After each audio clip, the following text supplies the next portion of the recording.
What's up, everybody? It's Mr. Talkbox. Check it out. You need to like and subscribe. Come on and catch a motherfucker. Boy, DOA playlist. Let's get the funky. YouTube family and YouTube world, I am back. I'm glad to be back. I'm glad to have this beautiful brother sitting with me.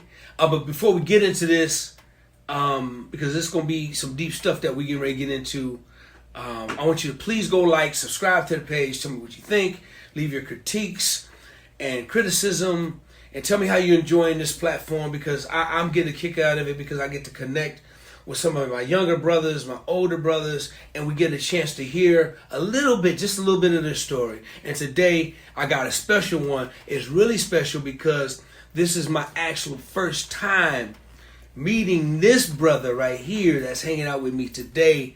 This is our first time talking, meeting, and I had to hunt this brother down, and I'm so glad that he came out. Now, I pulled this brother out of the shell because, he's usually kind of like, like in the back, just doing this thing from behind the scenes. But I'm so grateful today. He unveiled the curtain, took it down to hang out with me, y'all. So I want y'all to show your love for this unbelievable, amazing bass player. And we're going to get into whatever else he's doing. But as a bassist, he's just absolutely amazing. Y'all show your love for my dear brother right here, Mr. Bryan B DUB White. What's up, brother? My brother, it's good to be here, man. I'm glad to be a part of this amazing platform that you're building, man. I love to see what you're doing. So, B-Dub, glad to be here.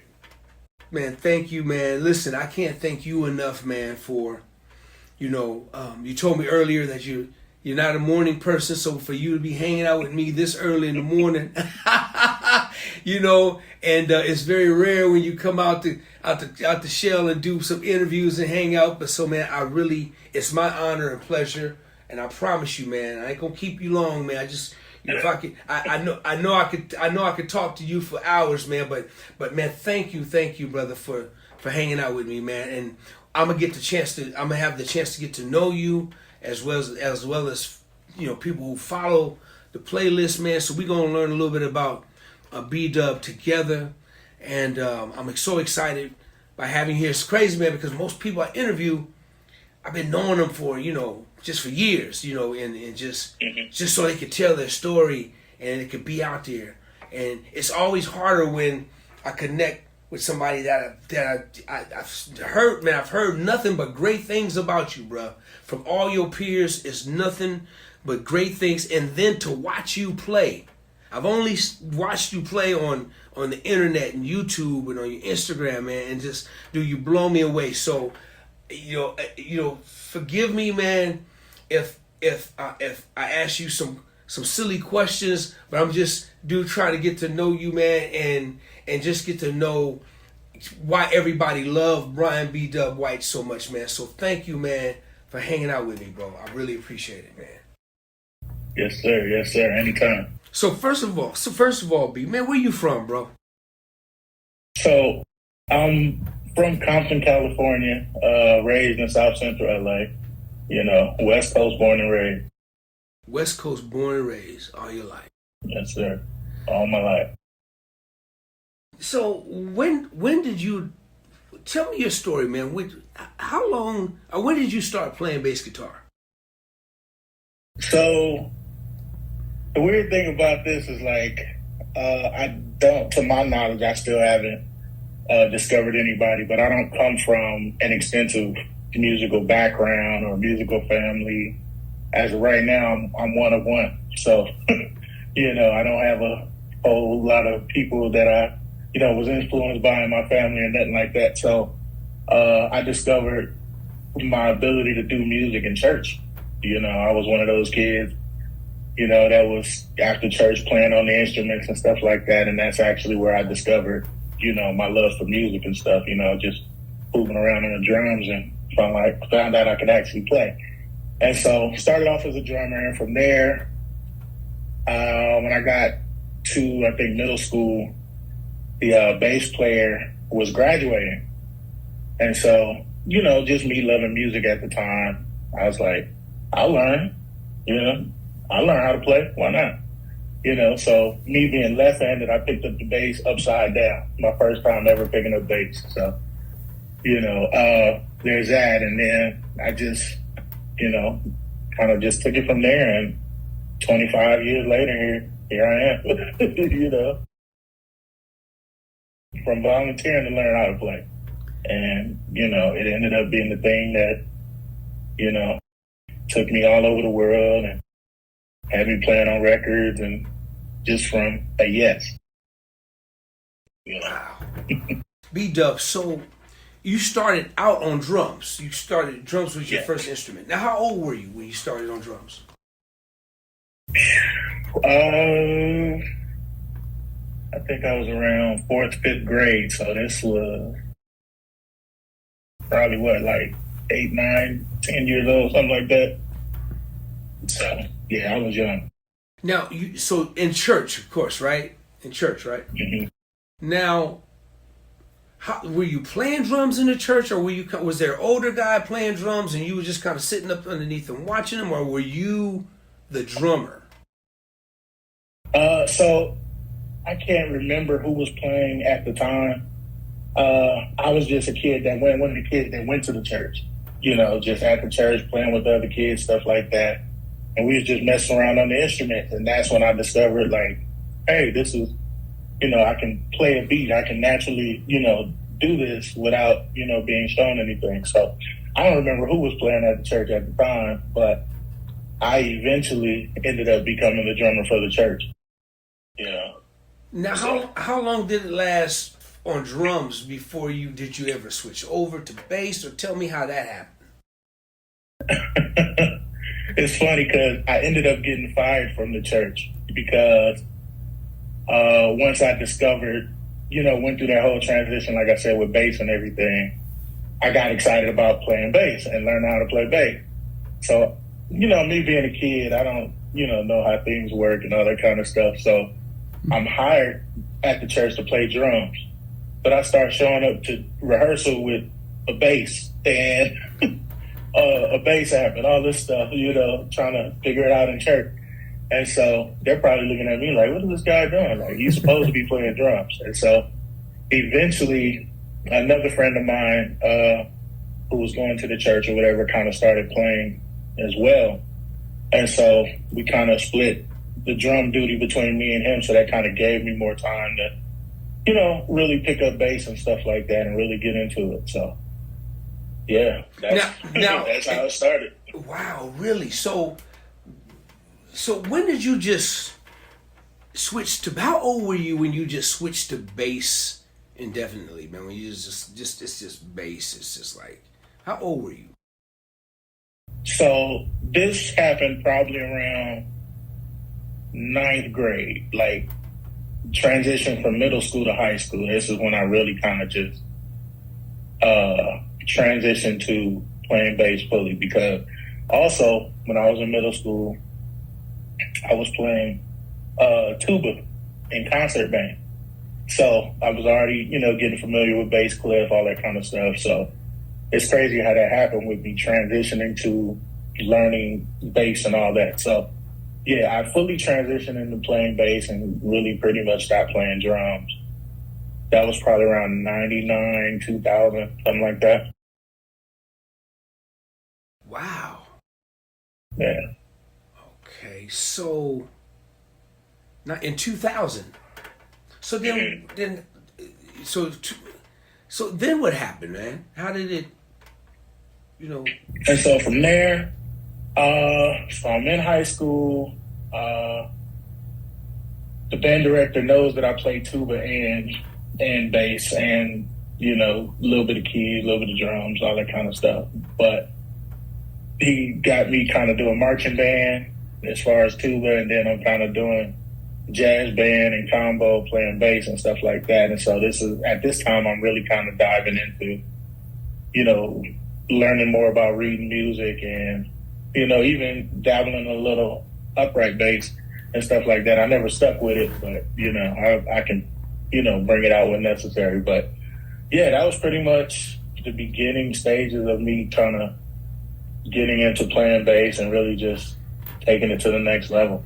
Got you, man. Got you. So as you finish and go through high school, and that's cool, man. You played in all the various different bands, marching band, jazz ensemble, and the whole thing.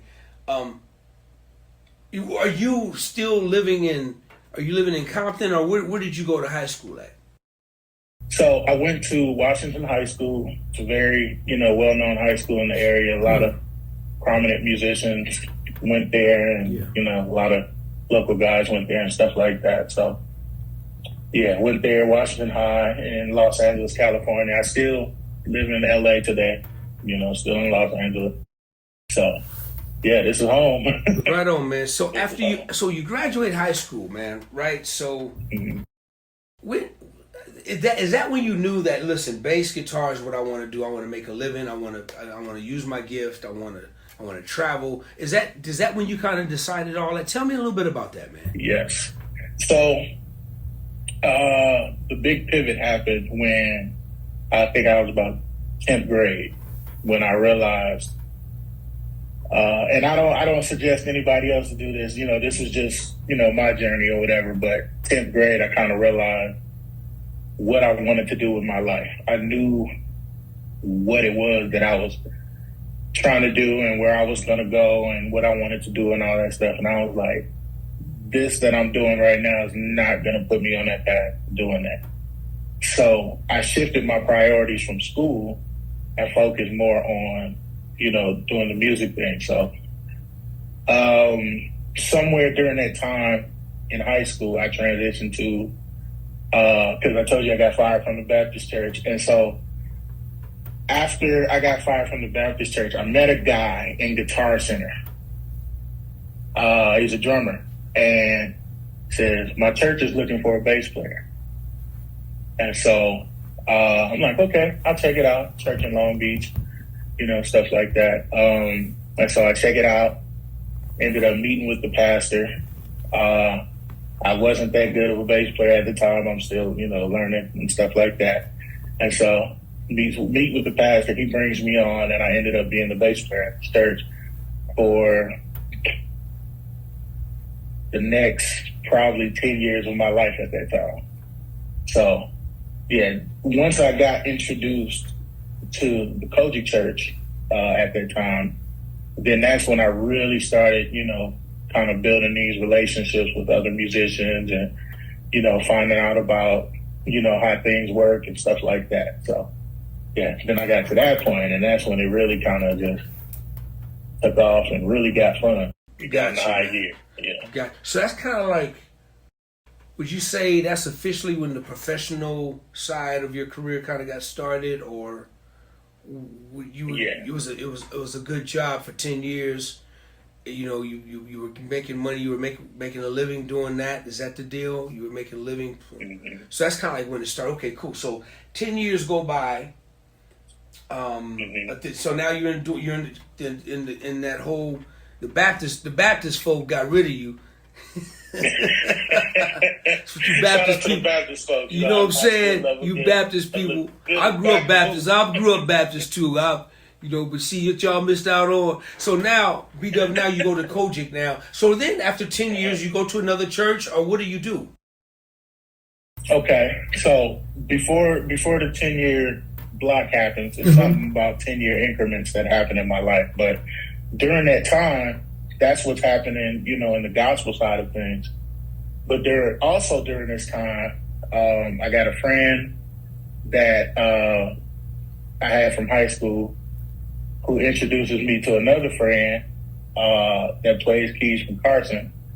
And I forget how all of this happened, but it just ended up happening for some reason. And so we ended up connecting. I ended up playing at the guy from Carson, his church.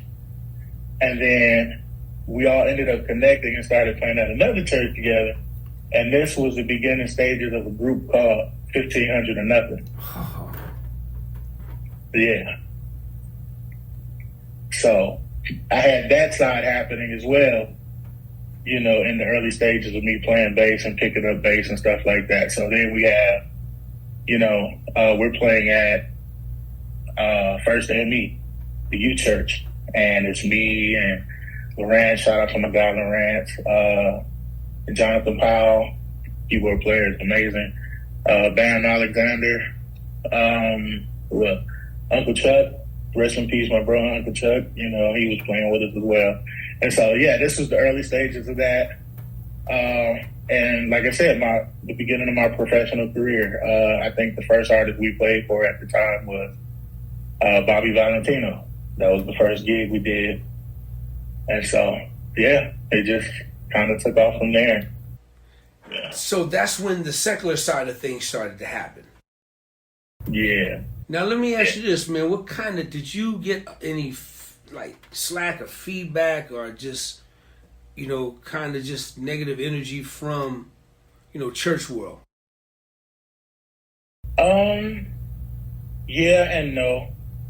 Yeah and no, because for me, I was able to hold true to my foundation, meaning when I would do the secular gigs and stuff like that, the lifestyle that kind of comes along with that stuff really didn't have much of an effect on me, because I really wasn't interested in that. I was interested in the music. So, I had, a little pushback here and there, but for the most part, I was good. I didn't have nothing crazy really happen.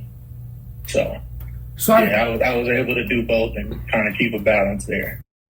So I can imagine, man, that at that time, you go from one level to a whole nother extreme, another level, man, right? Of just everything, just the experience and the ride. It just got to be incredible for you during that time. Mm-hmm. Talk a little bit about your relationship with 1500 or Nothing, man. Oh man, those are my guys right there. We, at the time, just a group of young musicians that, from the church world that, love music, love making music, love creating music, and just, getting together and just vibing, So it started out, as a group of musicians that just loved to play, and we became a band and producers and stuff like that. And eventually, it got to a point where everybody kind of started doing their own thing, and everybody kind of building their own, careers and stuff like that. So me and Jonathan, who was one of the keyboard players, we kind of ventured off more into gospel music and doing gospel. So he started, teaching gospel music online, and I started kind of, just focusing more on, dealing with gospel artists and playing in church and stuff like that. And so, it was a good ride and we had fun, but then everybody kind of started transitioning and doing their own thing, Understood. B Dub, man, talk, just go through a list of some of the artists that you were fortunate to work with and play for, and just share that with everybody. Oh man, the Bobby Valentino stuff early. I worked with Snoop Dogg. I worked with Stevie Wonder. I worked with a lot of gospel artists. I worked with Erica, Tina, Mary, James Fortune. A lot. See, people do this stuff. I love it, man. And it happens to most people I talk to. Just so many people to where you just can't even remember, man. And that's what you call being blessed, bro. I mean, that's a blessing, because just think about it, man. When you were that young kid playing them drums, and then when you got into 10th grade or whatever, or however you were, man, when you was getting into the bass, man, I don't know if you ever thought that it would be, that the blessings would just be this crazy, man, and the success at your young age, even to right now, would come so soon, man. So, dude, I give you an ovation for that, man, because, you stay true to what you loved, and God has blessed you, man, tremendously, man, to where, especially when you just can't remember all the stuff you've done, You dig what I'm saying? That's like that's a wonderful problem to have. So when I ask, so I love when I ask people that, and they're like, oh man, shoot, let me see. Wow, I love that, man, because that just lets me know, bro, that what you've been doing has absolutely been working, man, down through these years, man. Listen, man. Yeah. I'm gonna take a hard right or hard left, whatever way direction people want to go. But dude, you are funky. You're a funky brother, man. Dude, you got a lot of you got all the church stuff and the gospel chops and all that stuff too. But bro, you got a lot of grease on you. I'm gonna show it to I'm gonna prove this. Now look, when I saw this video right here on his Instagram, I lost it. I said, okay, you gotta be kidding me. So we're gonna do a hard left right now. Y'all check out, and then we're gonna come back and talk about this video. And I gotta get inside your mind to what you was thinking about. I look like some stairs or something you sitting on outside. I don't know where you were, man, but y'all check this out. Check this. We coming right back. Check it out.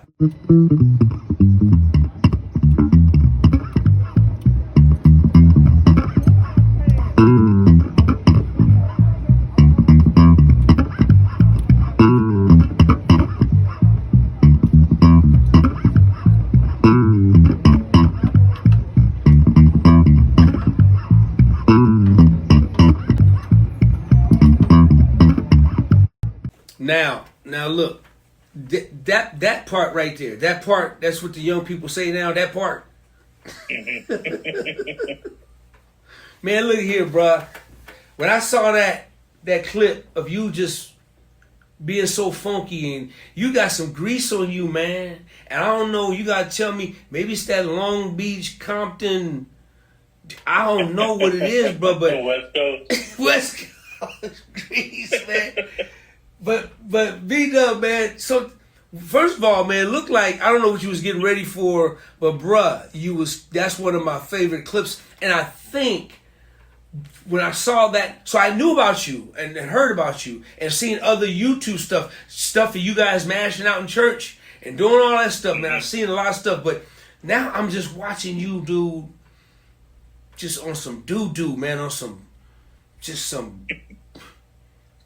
grease. I'm like, oh, man. First of all, bro, where were you at? What was y'all doing? So I was getting ready to do a concert. This was Easter Sunday a few years back. Getting ready to do a concert with Dietrich Haddon. It was an outdoor event in LA somewhere. And so this was during sound check, I think Chris McCorkle shot the video. Amazing guitar player, young guy. That's my guy right there. Shout out to him. But yeah, I think he shot the video if I remember correctly. And, I was just messing around and sound check. Think nothing of it, and just posted it on the internet, and it kind of took on a life of its own and just kind of went all over the place. First of all, Chris, thank you for capturing that footage. Now I gotta get inside your head, man. So you that sound check, you just sitting down chilling, man. What are you thinking about, man? What do you think about to make you play like that, man? What's going on inside of your head, man? So my approach to playing bass, or when I'm creating records or anything, is always feel based. I'm a strong believer in being felt more than I'm being heard. When I approach music and my creativity and stuff like that. So in moments like that, I'm just kind of creating in my head, just kind of, producing and building what I hear in my head. So being that all of that is like feel-based, it's not a lot of technique, it's not a lot of notes or anything like that, but it's more of how it makes you feel. I can just be just beating on the neck of the bass or sliding or whatever, not playing any kind of notes, but I'm setting up a feeling, so that's kind of, anytime moments like that happen, that's what's happening in my head. I'm building a moment. I'm producing a record in my head. Yeah. Man, 100,000 people standing up right now giving you a standing ovation, bro. dude, I absolutely love that right there, man. That is amazing, man. Well put, well spoken, and I totally get it, and it makes all the sense in the world, man. It makes, dude, you're an incredible player. Y'all go check this brother. He's gonna give you his socials. It's not much up there on the Instagram, but what you gonna see, trust me, you gonna enjoy it. So go, y'all follow this brother. Go check him out. We'll do all that at the end. But man, I really, when I saw that, man, because I'm like, man, this dude is greasing, man. He gritty. He got that stank on there. It was just, dude, I go back often and watch it, man. I show it to people, and I send it to people. I'm like, dude, y'all gotta watch this video. It's really funky, man. So whatever you was on, I know that the gig with Dietrich was probably killing. I can imagine what that's like, cause dude, you act like you was like had to let off some steam or something, man. Yeah. No, man, no, dude. Much respect for that answer. I think it's important to understand. It's cool for me. This is me talking. It's cool to know a lick or what somebody is playing, but I think it's more important to understand what they're thinking, because if you can get inside somebody's way of thinking, you can apply their thinking to your thinking, and kind of emulate some of that person, and then use it in your own way. You know what I'm saying? And so I know, I'm sure a lot of people admire you, try to play like you. They want to learn all the stuff you play, which is great, man. Nothing wrong with that. But I think it's better to find your own space and learn it, and then you could make it your own. So when I watch cats and hear explanations and answers like that, this brother, man, not only are you young, but you got a lot of wisdom and knowledge that I really appreciate, man. I love it, man. Love it, bro. Love it. I appreciate that, man. When I talk to the younger musicians and things like that, I try to implement, things, letting them know to focus on the system or the pattern or the structure behind what I'm playing, not actually what I'm playing. Don't learn necessarily the notes, but learn the process, and then take it and make it your own, and take it from there. So, yeah.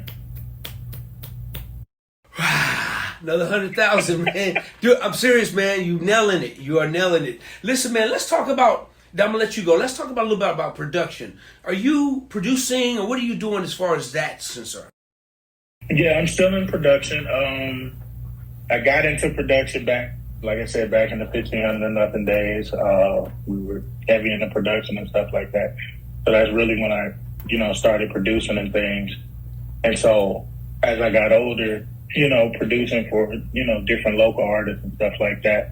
But I ended up eventually doing some, stuff for television and some TV cues and things like that. So I was blessed to, do some things for television that, pay some of that mailbox money that everybody likes to talk about. So, that's been a blessing. And just working with, different people and creating. I just love to create. I love working with creatives and, just building. That's what it's about, creating moments. Hey, man, we ain't got to talk about the checks, but any of that production you want to talk about, anything out there that you most proud of, and on TV, man, you want to shout some of that out? Not necessarily. There's a bunch of cable TV stuff. Okay, good. But too major. But the fact that you're into it, man, the fact that you're just not making it just about bass. I admire that, man. I admire that. That there's you understand that there's a whole bunch of different income streams, man. That you got to, as musician, you got to have it coming in from all angles, man. Because when this slow up, this probably get fired. When that slow up, this probably get fired. So once again, man, I think that's a very smart thing to do, is to have those multiple income streams. So what is B Dub doing today? What are you doing these days? So these days, I'm still gigging, still playing on records for different artists, still producing. But now as I get older, I find that I have a lot of younger musicians that are, seeking out advice and wisdom on how they can become better musicians and become better players on their journey, to doing this music thing. So I've been doing a lot of transitioning into mentorship and, just kind of helping navigate as much as I can, the younger generation in their musical careers and, just kind of showing them the necessary tools that, can kind of create the longevity when it comes to being a musician, So, that's what I'm doing. I'm more, I guess teaching now. You can call it teaching, mentorship, coaching or whatever. So that's what I've been focused on lately. Man, much respect to you, man. Much respect to you that you're doing that, man, and you're helping your younger peers, man, these younger cats, and you're mentoring them. So many times, man, people in your position, we overlook that. People forget, and they don't fall back or go back and just help uplift somebody, man, or encourage somebody, or they're just very strong, man. That that you're talking like this, beat up at a very young age, man, because you're still young yourself, and now you're right. There's generations that's under you, that's looking up to you for advice now, and you're giving it to them, you're sharing with them, man. So, man, much love and respect, man, to that. I wish, I advise all, especially the older musicians like myself, man, we all need to make sure we spend some time and reach back, man, and truly reach back and love on them cats, man, and encourage them, man, and like this young brother is all loving on his brothers right now and sisters, so we all need to do that, man. So much respect to you for that, man. B, man, Yes, listen, man, I really appreciate, man, getting to know you, man, a little bit better. I really appreciate you hanging out again. I can't thank you enough, man. But before I let you go, so I can ask you just from a producer's perspective, probably now what I learned about you, I can ask you from a drummer's perspective. I could probably even ask you from a tuba perspective. But I'm going to ask you a straight up a bass player perspective, man. You got 4 bass players of your top bass players to put on Mount Rushmore. Give me give me your 4 bass players that you're going to put on your Mount Rushmore.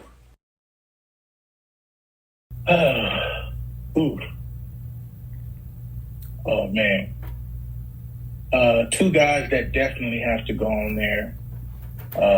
Andrew Goucher. He's one of the first guys I was introduced to on record. Listening to records and really diving into who's playing on CDs and stuff like that. He was one of the first guys I was introduced to when it comes to this gospel music thing. So definitely Andrew Goucher, definitely Jimmy Newble.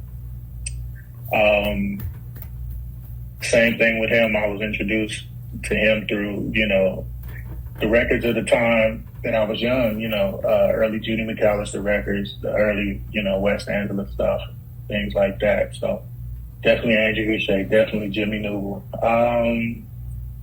You said top 4?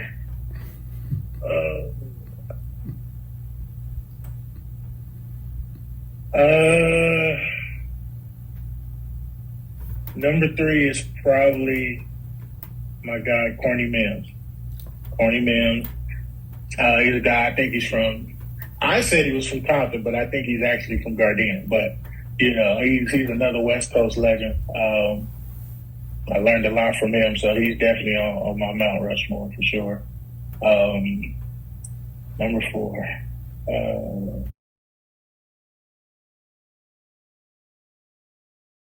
Oh, man. Actually, number 4 for me is probably, and this is kind of like a wild card, but Richard Bona. Richard Bona is on my Mount Rushmore because when it comes to